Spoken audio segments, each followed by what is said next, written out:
हम अक्सर इतिहास को बड़ी बड़ी घटनाओं और तारीखों के चश्मे से देखते हैं, लेकिन कभी-कभी सबसे गहरी सच्चाई किसी एक इंसान के तजुर्बे में छिपी होती है। तो ये कहानी किसी कंसंट्रेशन कैंप का सिर्फ एक ब्यौरा नहीं है। नहीं, ये उससे कहीं ज्यादा गहरी है। ये एक कैदी की रूह के अंदर का एक करीबी सफर है जो जीने के लिए लड़ रहा था। और दिलचस्प बात यह है कि इसके लेखक विक्टर फ्रैंकल शुरू ने अपनी पहचान छिपाना चाहते थे। वो चाहते थे कि ये किताब बिना किसी नाम के छपे और लेखक की पहचान सिर्फ उसके कैंप नंबर से हो। ऐसा इसलिए ताकि ये संदेश किसी एक इंसान से कहीं ज्यादा बड़ा बन सके, एक गुमनाम कैदी की कहानी बनकर रह जाए। 3 लंबे सालों तक वो विक्टर फ्रैंकल नहीं थे। वो थे कैदी नंबर 1,19,004। सिर्फ एक नंबर, बस। ये किसी भी इंसान से उसकी पहचान, उसकी इंसानियत छीन लेने का सबसे क्रूर तरीका था।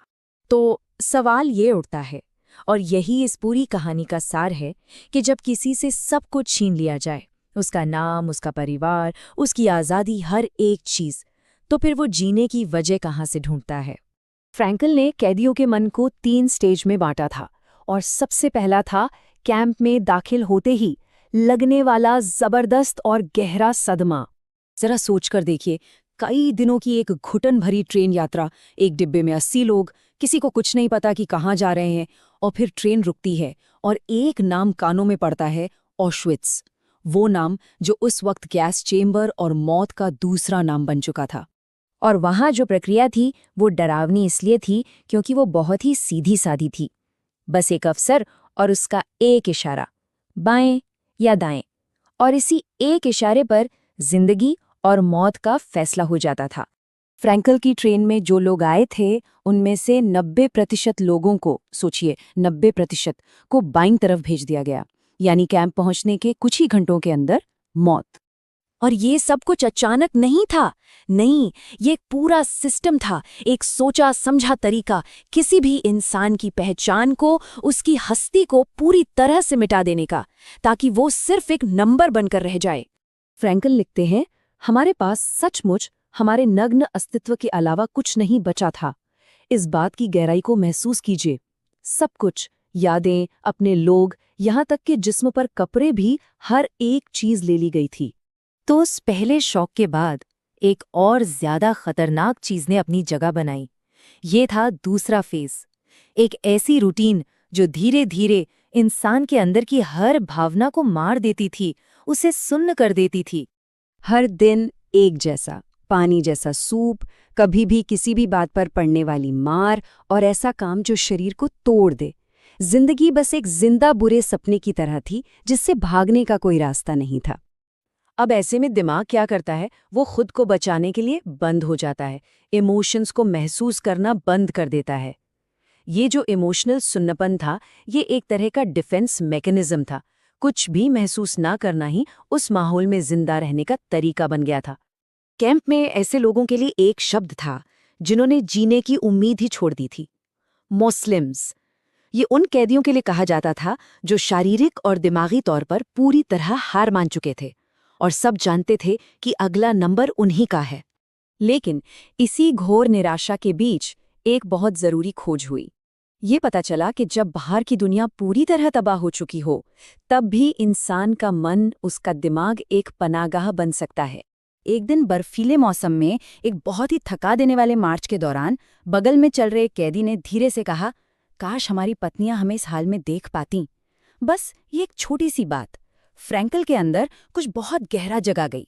उस एक पल में फ्रैंकल ने अपनी पत्नी को अपने मन में देखा। वो उनसे बातें करने लगे। उनकी ये कल्पना इतनी असली थी, इतनी ताकतवर थी कि बाहर की सारी गंदगी, सारी तकलीफ जैसे गायब हो गई। उस क्रूरता के बीच भी उन्होंने बहुत गहरे प्यार और खुशी को महसूस किया। और वहीं उस दर्द के बीच फ्रैंकल को वो सच मिला जिसे वो जिंदगी भर ढूंढ रहे थे, कि इंसान का असली उद्धार प्रेम के जरिए और प्रेम में ही है। यही वो सबसे ऊंचा मकसद है जिसकी कोई भी इंसान उम्मीद कर सकता है। ये एक जबरदस्त एहसास था। उन्हें समझ आया कि एसएस गार्ड उनके शरीर को कैद कर सकते हैं, उसे तोड़ सकते हैं, लेकिन वो उनके मन को, उनकी अंदर की दुनिया को कभी नहीं छू सकते। ये चुनने की आज़ादी कि हालात चाहे जैसे भी हों, हमारा नज़रिया क्या होगा, ये वो आज़ादी थी जिसे कोई नहीं छीन सकता था। तो अब ये जो तजुर्बा था, ये एक पूरी फिलॉसफी में बदलने लगा, जिसमें आज़ादी के बाद का तीसरा चरण और जिंदगी का सबसे बड़ा सबक शामिल था। फ्रैंकल के इन्हीं एक्सपीरियंसेस से उनकी थियोरी का जन्म हुआ, जिसे कहते हैं लोगोथेरेपी। इसका सेंट्रल आइडिया बहुत सिंपल है। इंसान की सबसे गहरी ख्वाहिश न तो खुशी है न पावर, बल्कि अपनी जिंदगी में एक मतलब, एक अर्थ ढूंढना है। फ्रैंकल कहते थे कि बुरे से बुरे हालात में भी जिंदगी में मतलब ढूंढने के 3 रास्ते हमेशा खुले रहते हैं।